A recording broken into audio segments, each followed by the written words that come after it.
Assalamu alaikum guys, this is me Rohil Ali and welcome back to another video voice or another podcast.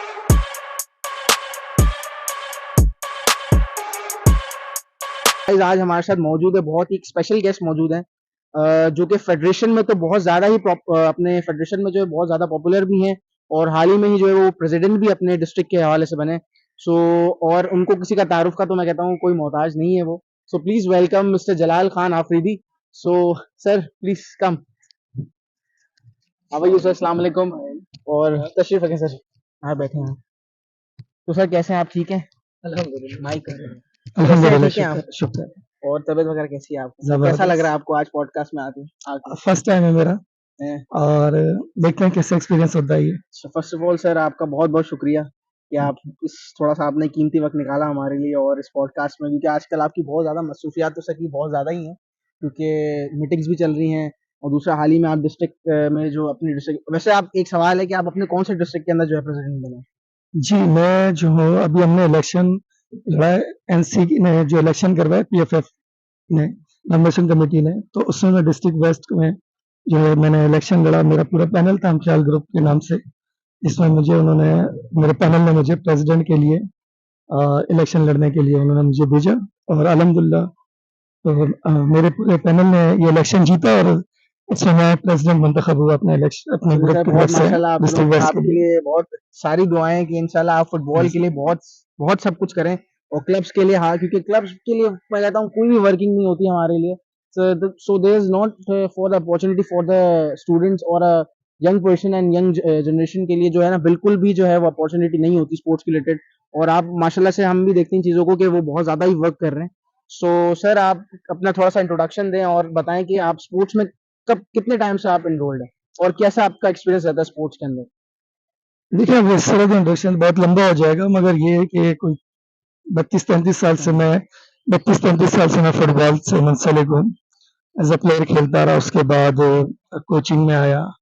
Coaching के साथ मैंने जो हमारे federation हैं उनके साथ भी वर्क करने की कोशिश की और उसके बाद अब इलेक्शन लड़े तो एडमिनिस्ट्रेशन में आए हैं और ये सब स्टेप बाय स्टेप सीखते हुए आए, करते हुए आए। मकसद ये था कि जो चीज़ें जिस जगह पे खराबियाँ थी, खामियाँ थी, कमज़ोरियाँ थी, तो खुद एडमिनिस्ट्रेशन में आकर उन चीज़ों को हम ख़त्म करें। क्योंकि जब आपको पता हो कि टेक्निकल एरिया किस तरीके से वहाँ काम होता है, तो आप उसको बेहतर कर सकते हो। अगर आपको नहीं पता हो कि टेक्निकल एरिया में क्या होता है, क्या खामियाँ हैं, क्या खराबियाँ हैं, तो आप उसे बेहतर ही नहीं कर सकते। तो अल्हम्दुलिल्लाह सारे फेसेस को देखता हुआ आया हूँ यहाँ तक, तो इंशाअल्लाह अल्लाह से उम्मीद है कि अल्लाह ने ये इज़्ज़त दी है तो इसे बरकरार रखने की तौफ़ीक भी अल्लाह देगा। माशाल्लाह सर हमारे साथ बेसिकली एयरफील्ड अकेडमी में भी मौजूद होते हैं। सो हम उनकी मेहनत और हर चीज़ों को भी देखते हैं कि बहुत ज़्यादा स्ट्रगल करते हैं अपनी लाइफ में, उन्होंने बहुत ज़्यादा स्ट्रगल की है। तो सर स्ट्रगल से एक सवाल है कि क्या कहाँ आपको कितनी स्ट्रगल लगी और क्या-क्या आपने एक्सपीरियंसेस फेस करे हैं अपनी लाइफ में? तो हर किसी की लाइफ में क्राइसिस होते हैं और अप एंड डाउन्स होते हैं, तो क्या सर आपकी क्या स्ट्रगल रही कि यहाँ तक पहुँचने में कितनी मेहनत आपको, जैसे प्रेसिडेंट आप बने तो आपकी आपसे ही आपने ही कहा था कि बहुत ही मेहनत लगती है इस चीज़ को हासिल करने के लिए। ज़ाहिर-सी बात है नॉर्मल कोई भी जो है ऐसे प्रेसिडेंट नहीं बन सकता, उसके लिए बहुत लंबी जर्नी चाहिए होती है इंसान को और उसमें मेहनत भी बहुत ज़्यादा होती है। तो काइंडली प्लीज़ बताएँ कि क्या आपकी ज़िंदगी?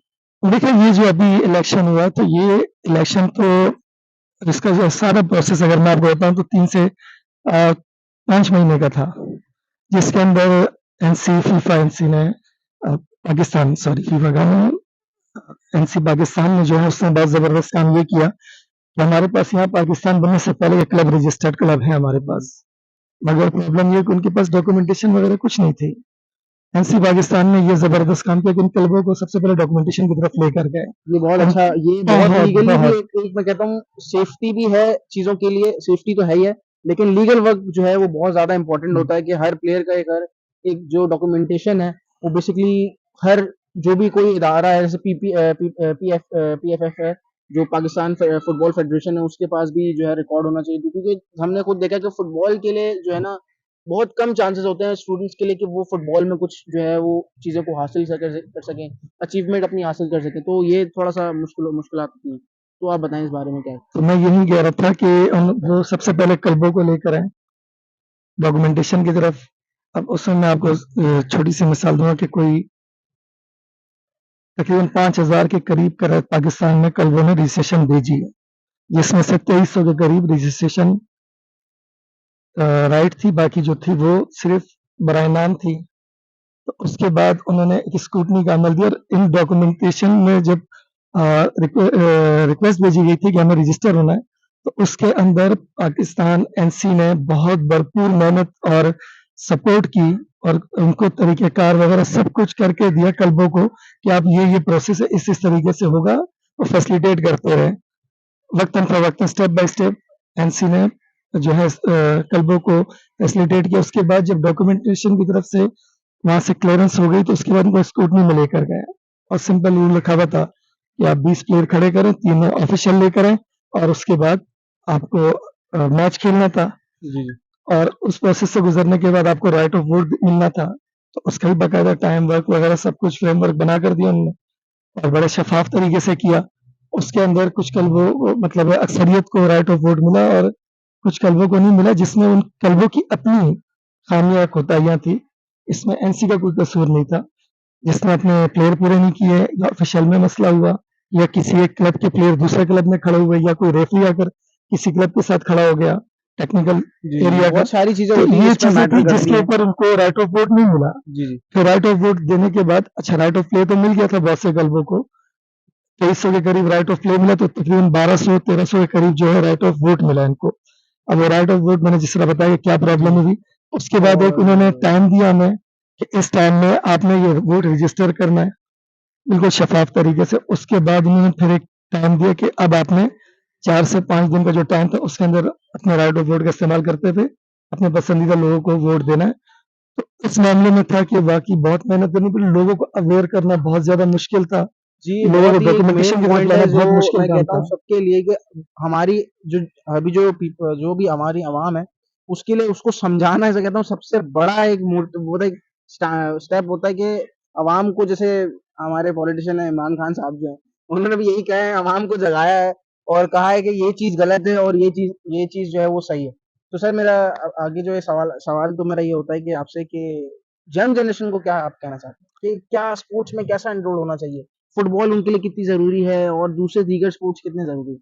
And they have to do something for the sports. अच्छा, मैं यंग जनरेशन को ये मैसेज दूँगा कि आपके पास जो सबसे बड़ा एज है या आपको सपोर्ट मिल सकती है वो आपकी एजुकेशन है। जी। अगर आप साबिका अदवार में जाएँगे तो वहाँ फुटबॉलर के पास एजुकेशन की कमी थी। यस। सीधा-सीधा लोगों के पास, सीधा-सीधा प्लेयरों के पास एजुकेशन थी। तो उनके लिए पूरी दुनिया के दरवाज़े खुले थे, पूरी दुनिया की लीग के दरवाज़े खुले हुए थे। तो वो जाकर लीग्स खेलते रहे, पैसा कमाते रहे और करियर बनाते रहे। उसके बाद रिटायरमेंट के बाद एक अच्छी ज़िंदगी गुज़ारी और गुज़ार रहे हैं लोग।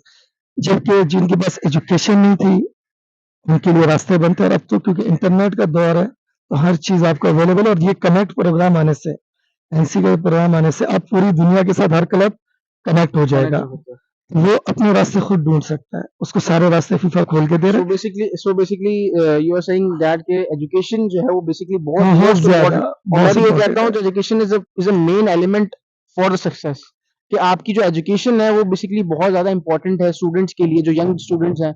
देखिए स्पोर्ट्स तो आपको अपनी जगह रखना चाहिए लेकिन साथ में मैं कहता हूँ एजुकेशन भी आपको रखनी चाहिए क्योंकि ज़ाहिर-सी बात है जब आप उस लेवल तक पहुँच जाते हैं जैसे आपका पीक लेवल जब स्टार्ट होता है स्पोर्ट्स का, जैसे आप कोई भी क्लब में या फिर कोई इंटरनेशनली कोई कहीं प्लेयर एज़ अ प्लेयर जाते हैं सो वो यही कहते हैं कि सबसे बड़ा हमारा नेगेटिव पॉइंट ये हो जाता है कि हम इंग्लिश में कम्युनिकेशन नहीं कर सकते। वी डोंट लर्न हाउ मतलब वो इंग्लिश के बारे में जो है ना आप मसले मसाइल बहुत ज़्यादा ही होते हैं। तो वही अच्छा एजुकेशन जो है रोहित, वो होना लाज़मी है। इसमें मैं ज़रा एक बात कहूँगा कि देखिए इंग्लिश एक लैंग्वेज है, उसको लैंग्वेज तक रहने दिया जाए, उसको स्किल ना बनाएँ। हमने उसको स्किल बना लिया है।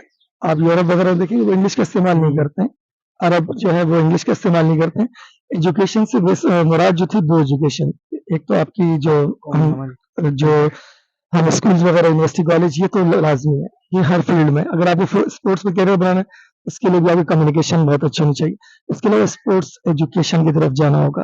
फेडरेशन को इस पे काम करना होगा, पिछले अदवार में नहीं हुआ। हमारे बहुत अच्छे लेजेंड प्लेयर्स जो बहुत अच्छे तरीके से अगर वो सीख कर आ जाते तो बहुत अच्छे तरीके से बहुत बड़े-बड़े प्लेयर बना सकते थे। बहुत आसानी से बना सकते थे। वो हर जगह पहुँच सकते थे मगर जब फेडरेशनों ने उनको नहीं लेकर गए एजुकेशन, या वो खुद नहीं गए क्योंकि वो शायद अवेयर नहीं थे इस चीज़ के लिए। वो समझते हैं कि हम इंटरनेशनल हैं, हम बड़े प्लेयर हैं। बिल्कुल आप बड़े प्लेयर हैं, आपको सलाम है, आपने पाकिस्तान को सर्व किया है, आपकी खिदमत नाकाबिले फरामोश है। मगर अगर आपने आगे सिखाना है तो जदीद तरीके जो हैं उनको सीख कर आगे बच्चों ये को सिखाएंगे है तो बहुत कि आसानी मैं होगी ये कहता सबके हूँ कि लिए। हर जो भी प्लेयर जैसे फॉर एग्जांपल पाकिस्तान को रिप्रेजेंट करता है या फिर उसको सर्व करता है, सो मैं ये कहता हूँ कि आप अगर सीख रहे हैं तो आपने भी किसी से सीखा है, तो आप प्लीज उसको जो है वो ये ना करें कि मैं बड़ा हूँ, तो आप दूसरे लोगों को भी जो आपके आगे आने वाली जनरेशन से आप उनको सिखाएं, उनको डिलीवर करें कि मैंने आप ये एक्सपीरियंसेस फेस किए हैं, तो आप भी इस चीजों को फेस करें, अच्छी तरीके से परफॉर्मेंस दें ताकि फिर आगे आपके लिए भी चांस रहे। तो जाहिर सी बात है, आपको पता है यहाँ पे स्पोर्ट्स में जो है वो फुटबॉल को इतना नहीं किया जाता जितना क्रिकेट को किया जाता है। अब फुटबॉल में ये चीज है कि वो ना प्रमोट इतना नहीं है जितना क्रिकेट प्रमोट होता है।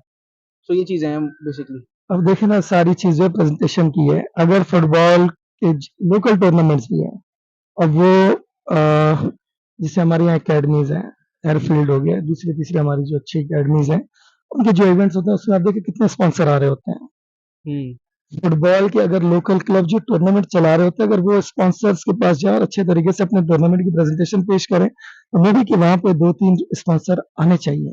यस, क्योंकि ऑफ मगर कोर्स अगर आप स्पॉन्सर्स उसको तो मेन है। अपनी चीज़ों को अच्छे तरीके से प्रेजेंटेशन नहीं कर सकते हैं, फिर आपको अपनी जेब से ही लगाते रहना पड़ेगा। और यही आप बोलते रहेंगे जी फुटबॉल गरीब का खेल है, गरीब का खेल नहीं है। फुटबॉल हम सबका खेल है, चाहे वो फिर प्राइवेट सेक्टर है या फिर कोई भी या सेक्टर, फुटबॉल तो सबके जी लिए ही है। अमीर गरीब नहीं ना। जी जी। फेडरेशन फेडरेशन ने आपको नहीं रोका। फेडरेशन तो अभी देखिए हमारे लेजेंड एरिना पे यस, मैंने नेशनल देखा है लेजेंड फुटसॉल डे में बहुत चैंपियनशिप अभी चल रही है। नेशनल उसमें फुटबॉल पे। कराची के ज्यादा क्लब हैं, तो किसी बच्चे को किसी ने रोका तो नहीं कि आप फुटसॉल के प्लेयर मत बने। फेडरेशन तो आपको दे रही है, अगर आपके पास अवेयरनेस है। उनके पास राइट्स हैं अपने के, वो हाँ, पार्टिसिपेट कर सकते कर हैं जो भी सकते हैं, स्टूडेंट है, किसी इसमें को ये नहीं है, रोका इसमें किसी को फेडरेशन नहीं ने। रोका है। फेडरेशन ने एक बहुत जबरदस्त काम किया है कि उन्होंने कहा है कि एक प्लेयर एक क्लब में रजिस्टर है, वो चाहे फिर पाकिस्तान में किसी भी जगह पर हो। सर मैं और सवालात तो आपके साथ होते रहेंगे। जी। सो सर मैं ये कहना चाहता हूँ, जैसे आप बहुत इंटरनेशनल भी खेले हुए हैं, सो क्या एक्सपीरियंस रहता है इंटरनेशनल में कि वहाँ ज़्यादा मज़ा आता है, या फिर क्योंकि ज़ाहिर सी बात है डोमेस्टिक में तो फाइट बहुत ज़्यादा प्लेयर एग्रेसिव भी होते हैं, बॉडीज भी होती है, उसपे गोल्स वगैरह हो जाते हैं, तो फिर आपस में थोड़ी-सी कन्वर्सेशन भी होती है। तो कितना मज़ा आता है कि डोमेस्टिक में ज़्यादा मज़ा आता है, क्योंकि हमारे जो व्यूअर्स हैं वो जाना जैसे फुटबॉल में आप देखें रोनाल्डो, मेसी, ज़्यादातर जब जो भी जितने भी यंगस्टर्स हैं वो यही कॉल करते हैं कि क्या उनकी कोई फाइट हुई हो, या फिर कोई ऐसा कोई इंटरेस्टिंग जो भी कोई किस्सा हो, या फिर आपका जो भी कुछ बताएं कि आपको कैसा एक्सपीरियंस रहता है डोमेस्टिक में इंटरनेशनल। अच्छा, इसमें ऐसा है कि देखिए हम जो लोकल सतह पे बात करते हैं कि जब प्लेयर थक जाता है तो उनमें से खेलना शुरू हो जाता है, हाँ, फिर वो ये लड़ना तो शुरू हो फैक्ट है, जाता ये है। फैक्ट है। इंटरनेशनल में ऐसा नहीं होता। इंटरनेशनल में देखिए वहाँ पे बहुत तैयारी के साथ जाते हैं। मैं आपको छोटी सी मिसाल देता हूँ, अगर आप फुटसॉल खेलने गए, यस। 20 मिनट का हाफ है, नेशनल इंटरनेशनल दोनों, और उस 20 मिनट के हाफ के लिए आपको कम से कम आधा घंटा वार्म अप करना पड़ता है, और वो 20 मिनट का दिस इज अ टफ बहुत ट्रेनिंग। टफ ट्रेनिंग होती है। उसके बाद अगर आपके मसल्स फुटसॉल के लिए बने हैं, तो फिर देखिए हमारे यहाँ पे फुटसॉल की टीमें बाहर जाती हैं, खेलती हैं, उनका रिजल्ट नहीं होता या बहुत बुरा होता है। उसकी वजह ये होती है कि वो पिचेस पे खेलते ही नहीं है वो फुटसॉल मतलब की, वो उसको तैयारी नहीं एग्री करते हैं। उतना कोई वो अपना यूज टू नहीं होते कि वो आगे जी, जाके वो परफॉर्मेंस कर जो सकें। देखिए मिट्टी के ग्राउंड पे या ग्रास के ऊपर या आर्टिफिशियल ग्रास के ऊपर वो ट्रेनिंग करते हैं, वहां से जब वो फुटसॉल में आते हैं तो उनके मसल वहाँ उस फुटसॉल के डेवलप नहीं होते हैं। तो क्या होता है कि जब 12-13 मिनट हो जाते हैं तो बहुत अच्छा भी हमारा प्लेयर होता है, 12-13 मिनट के बाद वो फिर दुआ करो तो कि अल्लाह ये टाइम किस तरीके से खत्म हो जाए। एग्जॉस्ट हो हाँ, जाते हो तो फिर कि वो वही जो है ना बात है। पकड़ना भी शुरू कर देते हैं गिराने में। हाँ जिस प्लेयर के पास स्टेमिना, वो कभी भी आपको फॉल चार्ज करेगा ही नहीं, हाँ। वो लड़ेगा ही नहीं।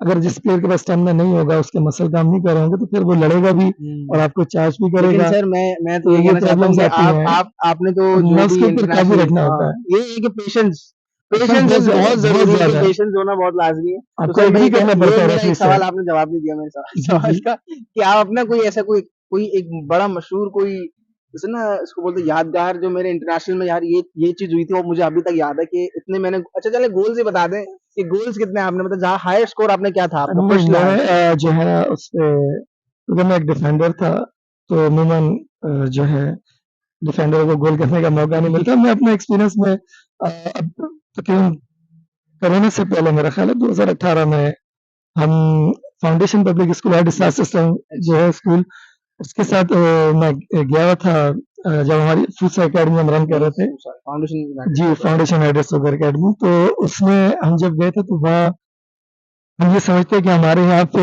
जो है अगर प्लेयर खिलाए जाते हैं ना, वहाँ बड़ा ज़बरदस्त उसमें एक्सपीरियंस रहा कि हमने हर टीम को जो है वो शिकस्त देते हुए आए।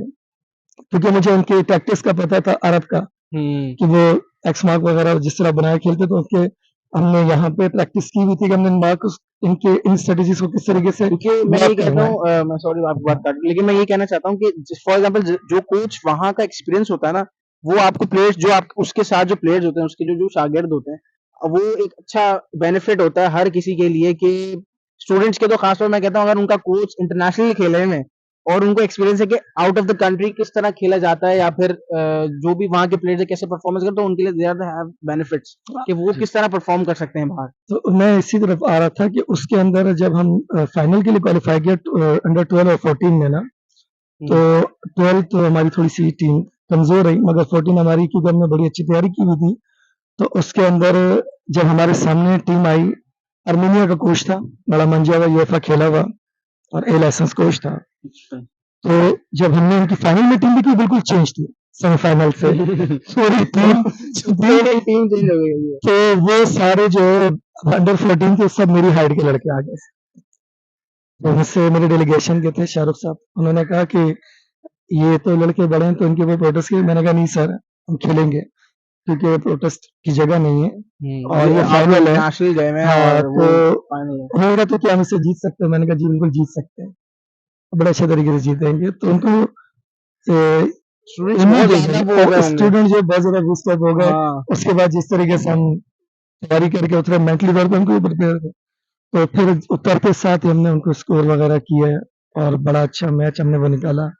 उसके बाद अर्मेनिया का कोच आया और उन्होंने जो है हमारे 2 प्लेयर्स को ऑफर भी दिए, उनसे कॉन्टैक्ट नंबर वगैरह लिए माशाल्लाह। और ये बहुत जी, ही आपके लिए मैं कहता हूँ ना अचीवमेंट है जी, जी। दूस प्लेयर मतलब उन प्लेयर्स के लिए कि जो बाहर जाते हैं इंटरनेशनली जो है परफॉर्म करते हैं, जैसे एज अ क्लब के अंदर एज अ स्कूल के अंदर जगह फॉर एग्जांपल वो खेलते हैं, तो उनके लिए बहुत अच्छा चांस होता है कि वो बाहर जाके परफॉर्मेंस अपनी दिखाएं। और बाहर अगर कोई आपको क्लब ऑफर कर रहा है तो इट्स अ बिग थिंग कि वो आपको है ऑफर भी कर रहे हैं। दूसरा आपके लिए एक पॉजिटिव मैं तो कहता हूँ अगर मैं तो बोलूँ फॉरेन चले जाऊंगा, कोई भी इसी मसला नहीं तरीके है। से जो है एक और था वाकया, उसमें अल-वाहदा क्लब था, अबू धाबी का, पाकिस्तान से मेरा ख्याल है ऐलान क्लब था और अल नसर था और एक और क्लब था। 4 मुल्की 4 क्लब का टूर्नामेंट था, उसमें हम पार्टिसिपेट कर रहे थे। तो उसमें हबीब हैं हमारे, हबीब स्कूल। नहीं हबीब प्लेयर है हमारे, अच्छा हबीब। इंटरनेशनल प्लेयर हैं और ये केमाड़ी के हैं, स्वी सदरन गेस की तरफ से खेलते हैं। ओके। उन्होंने एक गोल किया था अल-वाहदा के खिलाफ, आउटस्टैंडिंग इंटरनेशनल लेवल का गोल। तो वो अल नसर के कोच जो थे वो देख रहे थे, फुटसाल टीम के, अल नसर के अल फुटसाल नसर टीम, के जी, जी, जी। सऊदी जी, सऊदी। जी, जी। तो वो देख रहे थे, तो वो आए, उन्होंने हमसे उस पे ज़िक्र किया, तबसरा किया कि यार ये बहुत ही ज़बरदस्त गोल किया है। तो फिर उस वक़्त जो टीम के कैप्टन थे महमूद खान थे, क्वेटा जी से जी जी जी। नेशनल बैंक है, तो उन्होंने उससे फिर डिस्कशन भी की कि अगर आपको इतना पसंद है तो आप इससे कॉन्टैक्ट करें। तो हमारी एक बातचीत चल रही थी, तो इसी दौरान अल नसर का और वो दूसरे टीम का आपस में लड़ाई भी हो गई और 2-3 रेड कार्ड भी हुए, तो वो हमारा वहीं पे उलझ गया। तो ये बता रहा हूँ कि इंटरनेशनल भी ये चीज़ें होती हैं। अच्छा सर, तो मैं करंटली जो आपकी अभी जो एंगेज हैं वो आपके बेसिकली मैंने देखा है एयर फील्ड में आप बहुत ज़्यादा एंगेज होते हैं और डिफरेंट इवेंट्स में भी आपने बहुत सारा पार्टिसिपेट भी किया है। और रिसेंटली अभी एक इवेंट हुआ था बिस्कॉनी का, जी, जो बहुत ज़्यादा ही अंडर 12 का जो टूर्नामेंट हुआ था, उसमें जी। कैसा एक्सपीरियंस आया था? एयर फील्ड के साथ कैसा एक्सपीरियंस है आपका? जी, अल्हम्दुलिल्लाह एयरफील्ड के साथ बड़ा ज़बरदस्त एक्सपीरियंस रहा है मेरा और मैं खुशनसीब भी हूँ कि मैं स्विच करके आता हूँ किसी जगह पे, तो मेरा मकसद किसी को हर्ट नहीं करना, मेरा मकसद सीखना होता है, नए लोगों के साथ जाके नए काम करना और सीखना होता है। तो हमने जो है जिस तरह मैंने बताया कि फाउंडेशन पब्लिक के साथ फुलसा में हमने बड़ा काम किया, कराची यूनाइटेड के साथ भी एक वक़्त में काम किया, आगा खान जिमखाना में बहुत लंबा अरसा दिया मैंने। और उसके बाद एयरफील्ड में भी जब हम आए तो अपने तजुर्बात लेकर आए। आप लोग के जो थे वो बहुत आप लोग सारी चीज़ें। तजुर्बात से सब चीज़ों को मिलाकर एक बहुत ही ज़बरदस्त किस्म का इवेंट किया और इस इवेंट में सबसे अच्छी चीज़ ये थी कि प्लेयरों के साथ कोचेज़ को, ऑफिशियल्स को भी उसमें फैसिलिटेट किया गया, जो फैसिलिटेट की अमूमन गई है नहीं बहुत होता। ज़्यादा। अमूमन जो नहीं चीज़ें होता। नहीं होती वो जी, माशाल्लाह से एयरफील्ड के जितने भी टूर्नामेंट्स होती हैं टूर्नामेंट्स होते हैं उसमें जो है वो बहुत सारी चीज़ें जैसे रिफ्रेशमेंट्स होती हैं और बाकी उनको रिलैक्सेशन होती है प्रॉपर और कोई भी चीज़ें जो है वो तरह से कहते हैं जैसे टूर्नामेंट्स में तो ज़्यादातर देखा कि फाउल के ऊपर और दीगर चीज़ों पे बहुत ज़्यादा ऑब्जेक्शन होता है तो उस चीज़ वो भी चीज़ें बहुत अच्छी होती हैं फील्ड के टूर्नामेंट्स में नहीं सो देखिए उसमें जो आपके जो सामने टीमें आई हुई होती है ना, जी जी उनके कोचेस की अवेयरनेस के ऊपर बात होती है। आपकी जो टेक्निकल लोग होते हैं, इसमें रेफरीज वगैरह हो गए, जी मैच कमिश्नर हो गए, दूसरे जो लोग होते हैं, इनको देखा जाता है कि ये कितने प्रोफेशनल है। अगर ये प्रोफेशनल काम कर रहे हैं और कोचेस भी किसी हद तक प्रोफेशनल है, तो ऐसी कोई चीज़ होनी नहीं चाहिए। वो प्लेयरों के दरमियान हो जाता है, मगर तो कोचेस वगैरह वो जो है चीज़ें तो वो मैटर करनी वो चाहिए चीज़ों को सॉर्ट आउट करते हुए मामलात को बेहतर तरीके से फिनिश लाइन की तरफ लेकर जाते हैं। और सर वहाब के साथ कैसा एक्सपीरियंस है सर आपका वहाब के साथ जो बहुत ही कैसा एक्सपीरियंस रहता है बहुत आपका मिलनसार इंसान है और खुश अखलाक इंसान है। बिल्कुल घुल मिल जाते हैं दोस्तों की तरह। महसूस ही नहीं होता कि वो यार वो ये एयरफील्ड बहुत ही का ऑनर पॉजिटिव है पॉइंट है मेरे या हवाले से कुछ बहुत और ही है। क्या कहते हैं सपोर्टिव तो बहुत ज्यादा ही है वो सो हम इन्होंने भी जो है सर आपके साथ बहुत ज्यादा वर्क किया है और बाकी चीजें सर हम और भी बातें करेंगे तो सर लास्ट आप क्या मैसेज देना चाहते हैं कि जनरेशन को जो हमारी यंग जनरेशन है वो स्पोर्ट्स में ज्यादा क्योंकि वी आर सेइंग दैट कि हर कोई बच्चा जो है ना उसके हाथ में मोबाइल फोन या गैजेट है इट्स ये कहता हूँ ना कि बहुत ही गलत चीज़ है नेगेटिव चीज़ है जो बच्चों से ना उस चीज़ को दूर करना चाहिए हमें या पेरेंट्स को मैं क्या मैसेज देना चाहते हैं कि बच्चों को स्पोर्ट्स में ज़्यादा से ज़्यादा इंगेज करें जैसे फॉर एग्जांपल देखिए हमारे पास रिसोर्सेज बहुत कम है वो चीज़ें हम सब देख सकते हैं कि हमारे पास स्पोर्ट्स के रिलेटेड तो कराची में या फिर जैसे पाकिस्तान में चीज़ें कम है ज़्यादातर देखा जाए तो क्रिकेट के ग्राउंड्स भी हैं बने हुए लेकिन फुटबॉल को इतना ज़्यादा प्रमोट मैं वही बात करूंगा नहीं किया जाता और मैं ये कहता हूँ कि अगर फॉर एग्जांपल किसी के घर के पास कोई भी पार्क हो या फिर कोई भी एसेसरीज हो फुटबॉल के रिलेटेड या स्पोर्ट्स के रिलेटेड चाहे फुटबॉल ना हो वो कोई और कोई भी चीज़ हो तो उसमें बच्चों को एंगेज करें क्या कहते हैं सर आप इस बारे में कि बच्चों को किस तरह जो है स्पोर्ट्स में एंगेज किया जा सकता देखिए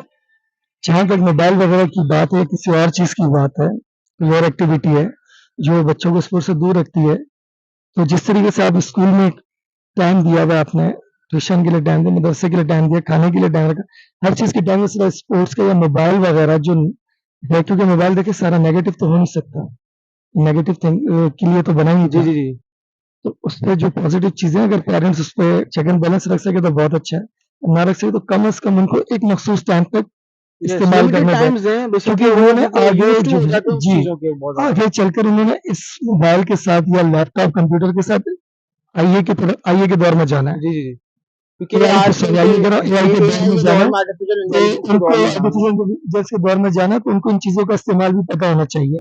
इसके साथ अगर आप साबिका अदवार को देखें, उस वक़्त के प्लेयरों को और आज के प्लेयरों में अगर आपको डिफरेंस डिफरेंस बहुत जो है है ना, वो सिर्फ हार्ड वर्क का है। सबसे बड़ा डिफरेंस एफर्ट्स तो मैं कहता हूँ मेन है स्पोर्ट्स के लिए कि अब आप देख लें बच्चे कहते हैं हम रोनाल्डो हैं हम मैसी हैं लेकिन रोनाल्डो मैसी कितना टाइम वो अपनी ट्रेनिंग को प्रोवाइड करते हैं वो चीज आप वो कोई भी नहीं देख पाता कि भाई वो कितना टाइम दे रहे हैं मतलब 1 आवर 2 आवर 3 आवर मैक्सिमम से मैक्सिमम वो 5 to 6 आवर अपनी ट्रेनिंग करते हैं जी। ताकि वो इंगेज रहे उनकी बॉडी फिजिक बहुत अच्छी होती है यहाँ पे क्योंकि जैसे पता है, देखें खाने के लिहाज से तो एसेसरीज बहुत ही ज़्यादा ही जो है सही नहीं मिल पाती हैं और वो सबसे बड़ा उनको प्रोटीन बच्चों को नहीं मिल पाता। बाहर की एसेसरीज बच्चे ज़्यादा ज़्यादा खाते रहते हैं। तो वही चीज़ है कि बच्चों को हेल्दी फूड तो खाना चाहिए कम से कम ताकि वो बच्चे स्ट्रॉन्ग रहें अपनी बॉडी के साथ मतलब देखिए इसमें रोयल जिसे मैंने बताया ना कि एजुकेशन, स्पोर्ट्स अवेयरनेस, अब देखिए न्यूट्रिशन है, न्यूट्रिशन का हमारे बहुत से नेशनल इंटरनेशनल प्लेयर्स को भी नहीं पता, शायद कोचेस को भी नहीं भी पता होना चाहिए, नहीं है पता, क्योंकि फेडरेशन ने पहले काम ही नहीं करने की कोशिश की। तो जो फूड वगैरह का मसला है, पेरेंट्स को भी इसके बारे में अवेयर होना चाहिए। हर बात बच्चे की नहीं माननी चाहिए, कुछ अपनी भी मनवानी चाहिए। ये तो तो इसी तरह स्पोर्ट्स में उनको एक मखसूस टाइम तो मखसूस मिलना टाइम पीरियड चाहिए उनको कि मिलना वो चाहिए। हेल्दी हो। देखिए अगर 50 बच्चे आप लाके खड़े करेंगे, 50 से पूछेंगे तो कोई पायलट बनेगा, कोई डॉक्टर, कोई इंजीनियर, कोई फौजी, कोई हाँ, पुलिस। ये है स्पोर्ट आपको डिफरेंट है। 50 में से 2 या 3 बोलेंगे कि मैंने क्रिकेटर, फुटबॉलर बनना है। उनका माइंड ही नहीं है कि माइंड करियर सेटअप बन जो है सकता है। उनका हाँ, फुटबॉल में आप आ सकते हैं आगे या हाँ, क्रिकेट में आप आ सकते हैं टेबल टेनिस में बैडमिंटन में स्पोर्ट्समैन बनने का वी उनका हैव अ माइंडसेट ही डिफरेंट नहीं है। We have a different types of sports लेकिन हम वही कहते हैं ना कि एक स्पोर्ट जो जैसे बच्चों के ध्यान में क्रिकेट होता है ना बाबर आजम वो कहते हैं बाबर आजम जो है ना वो हर किसी के उसमें माइंड में नहीं एज अ क्रिकेट बहुत अच्छा स्पोर्ट है लेकिन उसके अलावा भी दीगर स्पोर्ट्स और भी हैं आपके पास जिसमें आप बच्चे जो है इनरोल हो सकते हैं मैंने तो मैं आपको वही कहा कहता ना हूँ कि इसमें देखिए पेरेंट्स को भी अवेयर होना चाहिए। अब यूरोपियन कंट्रीज देख लो, ऑस्ट्रेलियन कंट्रीज देख लो, वहाँ पे 95-99% जो रेशियो उनका वो स्पोर्ट्स रिलेटेड लोग है, चाहे वो फिर मेल फीमेल जो भी है। कैरियर तब बनेगा जब बच्चे को बचपन से पता होगा कि मैंने किस तरफ जाना है। अब आपने बनाना डॉक्टर है और वो उससे जो है उधर से जबरदस्ती करेगा नहीं आपने फुटबॉलर बनना, बच्चा चाहता है फुटबॉलर बनना, आपने बोला डॉक्टर बनना, तो उससे फुटबॉलर अगर वो नहीं भी बनता, उसे डॉक्टर बनने के लिए भी कोई सेहतमंद डॉक्टर तो होना चाहिए।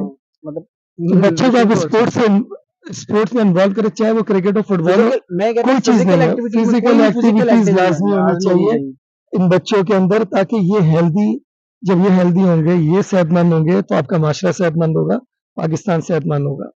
लाजमी नहीं कि फुटबॉलर क्रिकेटर बने, जी, जी, बिल्कुल। डॉक्टर पायलट इंजीनियर कुछ भी बने, मगर उनको एक टाइम लाजमी, जैसे मोबाइल को टाइम दे रहे हैं, खाने को टाइम दे रहे हैं, हर स्कूल को दे रहे चीज़ को हैं, टाइम इससे देना चाहिए, स्पोर्ट्स हर का एक स्पोर्ट्स टाइम को। लाजमी दें उन बच्चों को आप। ठीक है sir, thank you so much for coming और बहुत शुक्रिया आपका थोड़ा-सा हमारे लिए थोड़ा-सा वक़्त निकालने का। जज़ाक और इंशाल्लाह आपसे मुलाकात होती है। थैंक यू इंशाल्लाह सो जरूर। मच।